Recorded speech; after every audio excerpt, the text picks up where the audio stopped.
ஜெயா தொலைக்காட்சி நேயர்களுக்கு காலை வணக்கம். காலைமலர் நிகழ்ச்சியில் தெரிந்ததும் தெரியாதுங்கிற நம்முடைய பகுதியில் நாள்தோறும் பல புதிய தகவல்களை தெரிஞ்சுட்டு இருக்கோம். அந்த வகையில் நாம் பார்க்க போகிறது சொர்க்கவாசல் கதவினுடைய தாற்பயம். நீங்கள் பரமபத வாசல் அப்படின்னு சொல்லுவாங்க, சொர்க்கவாசல் அப்படிம்பாங்க. அந்த வைகுண்ட ஏகாதசி அன்னைக்கு பார்த்தீங்கன்னா அந்த சொர்க்கவாசல் திறக்கிறது ஒரு பெரிய ஒரு விழாவாக கொண்டாடுவாங்க. அது என்ன சொர்க்கவாசல் அப்படின்னு யோசிச்சிங்களா இன்னைக்காச்சும்? அதாவது மனித வாழ்க்கை ஒரு 120 ஆண்டுகள் அப்படிங்கிறது ஒரு சர்க்கிளாக வச்சுருக்காங்க. இப்போ தமிழ் மாதங்கள் அப்படின்னு எடுத்துக்கிட்டிங்கன்னா மாதங்களை 60 ஆண்டுகளாக பிரிச்சிருக்காங்க. அதில் 40வது ஆண்டு தான் இப்போ பிறந்திருக்கக்கூடிய தமிழ் புத்தாண்டு. இது மாதிரி 2 மடங்கு அப்படின்னு வச்சுக்கோங்களேன். 120 ஆண்டுங்கிறது ஒரு சைக்கிள். இந்த மாதிரி ஒரு ஆத்மா பார்த்தீங்கன்னா குறைஞ்சபட்சம் 120 ஆண்டுகள் வாழணும். ஆனால் அதற்கு இடையில அது மரணித்ததுன்னு சொன்னால் மீதி இருக்கக்கூடிய ஆண்டுகள் அது மேலே சுற்றிக்கிட்டு இருக்கும். அது செய்திருக்கக்கூடிய பாவ புண்ணியத்துக்கு தகுந்த மாதிரி பிறவிகளை எடுக்கும். இந்த ஆத்மா ஒவ்வொரு நிலைகளை கடந்து எப்படி போகுது அப்படிங்கிறத உணர்த்தக்கூடிய ஒரு வைபவம் தான் பார்த்தீங்கன்னா அந்த ஏகாதசி அன்னைக்கு நடத்தக்கூடிய வைபவம். இப்படி நடக்கு அப்படிங்கிறத நமக்கு யார் சொல்றா அப்படின்னு பார்த்தா நம்முடைய வணங்கக்கூடிய பெருமாளே அதை செய்தே காட்டுறாரு. ஒரு நாடகம் மாதிரி நடிச்சே காட்டுறாரு. அவர் அப்படியே பல்லக்கில் அவரை அழைச்சிட்டு வருவாங்க. ஒவ்வொரு ஸ்டெப் பை ஸ்டெப்பாக கடந்து வருவது என்பது நம்முடைய ஆத்மா ஒவ்வொரு நிலையாக கடந்து உயர்ந்து கொண்டே போவது அப்படின்னு அர்த்தம். இதில் என்னன்னா ஜோதிட விதிகள் என்ன சொல்லப்பட்டிருக்குன்னா, ஒரு சில நட்சத்திரத்தில் யாராவது இறந்தாங்க அப்படின்னா அவர்கள் உடனடியாக அவர்கள் ஆத்மா சாந்தி அடைஞ்சிரும், இறைப்பதம் அடைந்து விடுவார்கள், முக்திக்கு போயிடுவாங்க. சில நட்சத்திரத்தில் இறந்தவங்க பார்த்தீங்கன்னா அது போகிற நேரம் ரொம்ப அதிகமாக எடுக்கும். சில நட்சத்திரத்தில் பிறந்தவங்களுக்கு பார்த்தீங்கன்னா அந்த அளவுக்கு அந்த ஆத்மாவுக்கு மேலே போகிறதுக்கான சக்தி இருக்காது. அப்போ என்ன பண்ணுவாங்கன்னா அடப்பு அப்படின்னு நம்ம ஊரில் சொல்லுவாங்க, பார்த்தீங்கன்னா கேள்விப்பட்டிருப்பீங்க. 1 வாரம் அடப்பு, 1 மாதம் அடப்பு, 3 மாதம் அடப்பு அப்படின்னு நட்சத்திரங்களுக்கு தகுந்தபடி இந்த மாதிரி அடப்பில் பல வகைகள் இருக்குது. அது வரைக்கும் பார்த்தோம்னா வீட்டே பூட்டி போட்டு போயிடுவாங்க. அந்த காலத்துலலாம் வீட்டுக்குள்ளேயே யாரும் இருக்க மாட்டாங்க. ஏன்னா இறந்த ஆத்மா அங்கனுக்குள்ளே சுற்றிட்டே இருக்கும் அப்படின்னு நம்பிக்கை. அதனால் வீட்டுக்குள்ளே இருக்க மாட்டாங்க. இப்போ அப்படி இல்லை, வீட்டுக்குள்ளே இருக்காங்க. அதற்குரிய பரிகாரங்களை அவங்க செய்வாங்க. சொம்பில் தண்ணி வைக்கிறது, அதே மாதிரி பார்த்தீங்கன்னா தினமும் விளக்கேற்றுறது. எதுக்கு சொம்பில் தண்ணி வைக்கிறாங்க அப்படின்னு பார்த்தீங்கன்னா அந்த ஆத்மா ட்ராவல் பண்ணி போகணும் இல்லையா, களைப்பு ஏற்படும், அதுக்காக இங்கே தண்ணி வைக்கிறாங்க. ஆத்மானா அதுக்கும் உயிர் உண்டுங்க, உடல் தான் கிடையாது. உடலற்ற உயிருக்கு பேர் ஆத்மா இல்லையா. அப்போ அது டிராவல் பண்ணி போகும்போது தாகம் ஏற்படும், அதுக்காக இங்கே தண்ணி. அதே மாதிரி அந்த உலகமே பார்த்தீங்கன்னா ரொம்ப இருட்டாக இருக்கும் போகிற பாதையே, அதற்கு வெளிச்சம் வேணும் இல்லையா, அதுக்காக தான் இங்கே விளக்கை ஏற்படுத்துகிறாங்க. இது எல்லாம் நான் கட்டுக்கதையெல்லாம் கிடையாதுங்க. நான் சொல்கிறது கருட புராணத்தில் எல்லாம் சொல்லப்பட்டிருக்கு. அந்த கருட புராணத்தையே எங்கே படிப்பாங்கன்னா ஒரு இறந்த வீட்டில் தான் அந்த கருட புராணத்தையே படிப்பாங்க. அப்படி தான் படிக்கணும்னு சொல்லியிருக்காங்க. இல்லை சிவன் கோயில்களில் ஒரு குறிப்பிட்ட நாள்களில் படிக்கலாம் அப்படின்னு சொல்லியிருக்காங்க. அப்படித்தான் ஆத்மா எப்படி பிறக்குது, தோன்றுது, எப்படி வருது அப்படிங்கிற ஒரு பியூட்டிஃபுல்லான ஒரு சயின்ஸ், ஒரு அறிவியலை நமக்கு அழகாக பெரியவங்க வடிவமைச்சு கொடுத்துருக்காங்க. ஏன் இந்த நட்சத்திரத்தில் அந்த குழந்தை பிறக்கணும், ஏன் இந்த லக்னத்தில் அந்த குழந்தை பிறக்கணும், பூர்வ ஜென்ம விதி என்ன, அவருடைய மூதாதையர்கள் செய்தது என்ன, இதெல்லாம் கணிச்சு தான் நமக்கு சொல்லியிருக்காங்க. அதனால தான் அமாவாசை அன்னைக்கு முன்னோர்கள் இறந்துருந்தாங்கன்னா அவங்களையெல்லாம் நம்ம வணங்கணும். அவர்கள் படங்களுக்கு மலர் மாலைகளை சூட்டி அவர்களுக்கு விளக்கு ஏற்றி கற்பூர தீபங்கள்லாம் காட்டி ஊதுபத்திலாம் ஏற்றணும்.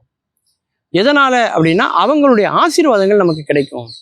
ஏன்னா நமக்கு உயிர் கொடுத்தது தாய் தந்தையர்கள், அவங்களுக்கு உடல் கொடுத்தது அவர்களுடைய தாய் தந்தையர்கள், அதான் நம்முடைய தாத்தா பாட்டி. அவங்களுக்கு உடல் கொடுத்தது அவங்களுடைய அப்பா அம்மா இல்லையா. அப்போ உடல் மட்டும் அவங்க வாங்கி வரலைங்க, அவர்கள் செய்த புண்ணியம் பாவம் ரெண்டுமே அவர்கள் மூலமா நமக்கு வரும். அதனாலதான் குலதெய்வ வழிபாடு உள்ள ஆண்களை மையமிட்டே இருக்கும். ஏன்னா ஆணினுடைய உயிரணு தான் அப்படியே அடுத்தடுத்த தலைமுறைக்கு கடத்தப்படுது இல்லையா.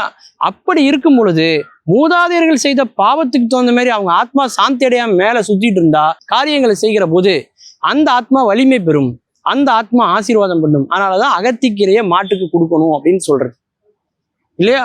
அது மட்டும் இல்லை, அன்னதானங்கள் பண்ணணும் அப்படின்னு சொல்றது.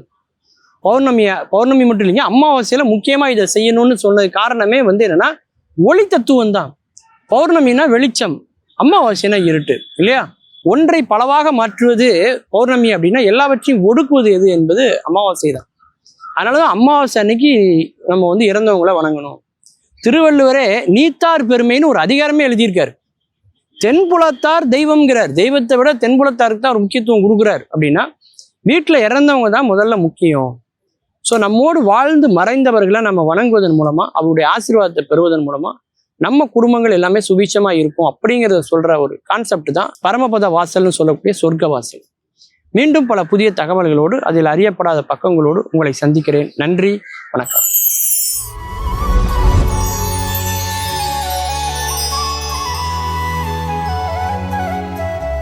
அருமை ஜெய தொலைக்காட்சி நேயர்கள் அனைவருக்கும் அன்பு வணக்கம்.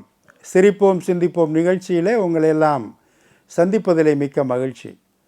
பெண்களுக்கு எதையுமே ஆழமாக யோசிக்கிற மனசு உண்டு அப்படின்னு சொல்லுவாங்க. பெண் மனசு எவ்வளவு ஆழம் அப்படின்னு யாரும் பார்த்தது கிடையாது அப்படின்னு வேற சொல்லுவாங்க. ஒரு பெண்ணினுடைய மனசை இன்னொரு பெண்ணு தான் அறிஞ்சிக்க முடியும், ஆண்களால் அறிஞ்சிக்கவே முடியாது அப்படின்னு சொல்லுவாங்க. ஒரு கணவன் மனைவி அந்த குடும்பம், அதில் பெண் வேலைக்கு போகலை, அவங்க வீட்டிலே இருக்காங்க. கணவர் மட்டும்தான் வேலைக்கு போகிறாரு, சம்பாதிச்சுட்டு வீட்டில் கொடுக்குறாரு. ஆனால் வீட்டை நிர்வாகத்தை கட்டு செட்டாக நடத்துறதுல ரொம்ப கெட்டியாக இருக்காங்க மனைவி. கணவர் என்ன பண்ணணும், மாதம் 1ஆம் தேதி ஆச்சுன்னா கொண்டு சம்பள கவரை கொடுத்துடணும். அவங்க எல்லாத்தையும் கரெக்டாக பிரித்து வச்சு கணவருக்கே அன்றாட செலவுக்கு பணத்தை மனைவி தான் கொடுப்பாங்க. அந்த அளவுக்கு நிர்வாகம் ரொம்ப கரெக்டாக இருக்கும். அனாவசிய செலவா அத்தியாவசிய செலவான்னு தெரிஞ்சு தான் ஒரு தடவைக்கு 2 தடவை கேள்வி கேட்டு தான் பணத்தையே கொடுப்பாங்க, இல்லைன்னா கொடுக்க மாட்டாங்க. அப்படி இருக்கக்கூடியவங்க அந்த கணவர் இருக்காரே, அவரும் மனைவி சொல்கிறத கேட்டு நடப்பார். ஏன்னா அந்த மாதிரி விஷயங்கள்லாம் அப்படி ஒத்து போனால் தான் நிர்வாகம் நல்லாயிருக்கும், குடும்பம் நல்ல மகிழ்ச்சியாக இருக்கும், குதூகலமாக இருக்கும். ரொம்ப வருமானம் கம்மியாக இருந்தால் கூட செலவு அதிகமாகாமல் இருந்துச்சுன்னா சிறப்பாக இருக்கும்னு வச்சுங்களேன். அந்த கணவருக்கு அந்த நகரத்தில் ஒரு முதலை பண்ணை இருக்குது, அந்த ஜூக்குள்ளே. அந்த நகரத்தில் இருக்க முதலை பண்ணையை ஒரு நாளைக்காவது போய் பார்க்கணும். நிறைய முதலை இருக்கான், அது விதவிதமாக இருக்கான், அதுகளெல்லாம் பார்க்கணும்னு கணவருக்கு ஆசை. மனைவிகிட்ட கேட்டார். மனைவி சொன்னாங்க, அதெல்லாம் பார்த்து என்னங்க ஆக போகுது, வெறும் முதலைகளை பார்த்து என்ன ஆக போகுது, அதில் என்ட்ரி ஃபீயே உள்ளே போகிறதுக்கு 500 போட்டிருக்கான், 2 பேர் போனோம்னா 1000 கேட்பான், நீங்களும் நானும் போய் 2 பேர் 1000 கொடுத்து போகிற செலவு, அந்த 1000 இருந்துச்சுன்னா எனக்கு 1 வார செலவை நான் ஓட்டிடுவேன், வீட்டு செலவை, என்னங்க நீங்கள் அப்படின்னு அந்த மனைவி சொல்கிறாங்க. உடனே இவர் பிடிவாதம் பண்ணி அடம் பிடிச்சி ஒரு நாள் ஆக வச்சிட்டாரு. மனைவி கூப்பிட்டு போனாங்க 2 பேர்த்தையும். 2 பேரும் போய் நிற்கிறாங்க. உள்ளே போனால் நிறைய கணவன் மனைவி ஜோடிகளாக நிற்கிது. என்னென்னா முதலை பண்ணை, அந்த குளத்துக்குள்ளே நிறைய முதலை கிடக்குது. அது தனியார் முதலை பண்ணை. திடீர்னு ஒரு டக்குன்னு ஒரு சத்தம் கேட்குது. மைக்கில் பேசுகிற சத்தம் ஸ்பீக்கர் வழியாக, அந்த குளத்தை சுற்றி வச்சுருக்கிற ஸ்பீக்கர் வழியாக கேட்குது. சின்னதாக மியூசிக் வரும். ஹலோ வணக்கம் அப்படின்னு ஒரு சத்தம் கேட்குது. திடீர்னு பார்த்தா மைக்கோட அந்த முதலை பண்ணையோட உரிமையாளர் நிற்கிறார், ஓனர். உங்களெல்லாம் சந்தித்ததில் ரொம்ப மகிழ்ச்சி. நான் இன்றைக்கி திடீர்னு உங்களோட சேர்ந்து நானும் இங்கே கலந்துக்கிட்டேன். இந்த முதலை பண்ணையை நானும் பார்த்துக்கிட்டு இருக்கேன். நான் வந்த மகிழ்ச்சியை உங்களோட கொண்டாடுறதுக்காக ஒரு பரிசு திட்டம் அறிவிக்கலான்னு இருக்கேன். இங்கே கணவன் மனைவிகள் நிறைய பேர் வந்திருக்கீங்க. கணவர்களுக்கான போட்டி இது. யார் திடீர்னு இந்த முதலை பண்ணை இருக்கக்கூடிய அந்த குளத்துக்குள்ளே குதித்து நீச்சல் அடித்து தைரியமாக துணிச்சலாக அந்த பக்கமாக வெளியே வர்றீங்களோ அவங்களுக்கு ஒரு பரிசு காத்துக்கிட்டு இருக்கு அப்படின்னு அந்த முதலாளி சொன்னார். எல்லோரும் என்ன பரிசுன்னு ஆச்சரியம். தைரியமாக இந்த முதலைகள் வாழக்கூடிய குளத்துக்குள்ளே குதித்து இங்கிட்டிருந்து அந்த பக்கமாக உயிரோடு வெளியே வந்துட்டால் 10 லட்ச ரூபா பரிசு. சரி, அப்படி வர முடியாமல் முதலைகளால் அடித்து கொல்லப்பட்டு உயிர் போயிடுச்சுன்னு வச்சுங்க, அவங்க வீட்டுக்கு 5 லட்ச ரூபா நஷ்ட ஈடாக கொடுக்கறதுக்கும் தயாராக இருக்குது கம்பெனி அப்படின்னாரு. ஓஹோ, 2 ஆஃபரா?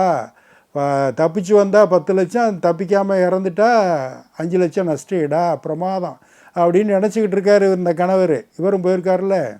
படக்குன்னு அவங்க மனைவி தள்ளி விட்டாங்க அவரை உள்ளே. எங்கே அந்த தண்ணிக்குள்ளே முதலைகள்லாம் விரட்டுது. இவர் உயிரை பிடிச்சி வேகமாக முந்தி தப்பிச்சு அந்த பக்கமாக குளத்தில் கரையில் ஏறி மேலே வந்துட்டார், தப்பிச்சிட்டார். எல்லாரும் கைதட்டி பிரமாதமாக அவருக்கு பாராட்டி சொல்லி அந்த முதலாளி வந்து 10 லட்ச ரூபா கேஷ் அவார்டுன்னு சொல்லி அவர்கிட்ட கொடுத்து பாராட்டுறாரு. அவர் பாராட்டி பேச பேச இப்படி தான் இருக்கணும் கணவர்கள், இப்படி தான் வீரமாக இருக்கணும் எல்லாம் பேசிகிட்டு இருக்கும்போது இவர் மெதுவாக மனைவி கிட்ட, அது சரி இனி இப்படி பிடிச்சி தள்ளி விட்டியே இது நியாயமா அப்படின்னு கேட்டிருக்காரு. யார் தள்ளி விட்டது? யார்? மனைவி. நியாயமா அப்படின்னு கேட்டிருக்காரு. இப்போ 10 லட்ச ரூபா கையில் வச்சுருக்கீங்களே எப்படி வந்துச்சு அப்படின்னு அந்த அம்மா கேட்குது. அது சரி, நான் வந்து தப்பிச்சு வந்ததுனால 10 லட்ச ரூபா கிடச்சி, இல்லாமல் அந்த குளத்துக்குள்ளேயே நான் அந்த முதலைகளால் உண்ணப்பட்டேன்னா என்ன ஆகியிருக்கும் அப்படின்னு அவர் கேட்டார். என்ன ஆகியிருக்கும், நஷ்டஈடு தான் 5 லட்ச ரூபா இருக்குல்ல, அதை வச்சு நான் குடும்பத்தை நடத்திக்கிடுவேன்ல அப்படின்னு நாங்களாம் அந்த அம்மா எதுக்கும் துணிஞ்சிருக்காங்க பாருங்களேன். அடுத்த ஒரு நிகழ்வில் சந்திப்போம். இந்த நாள் இனிய நாளாக அமைய நல்வாழ்த்துக்கள். வணக்கம்.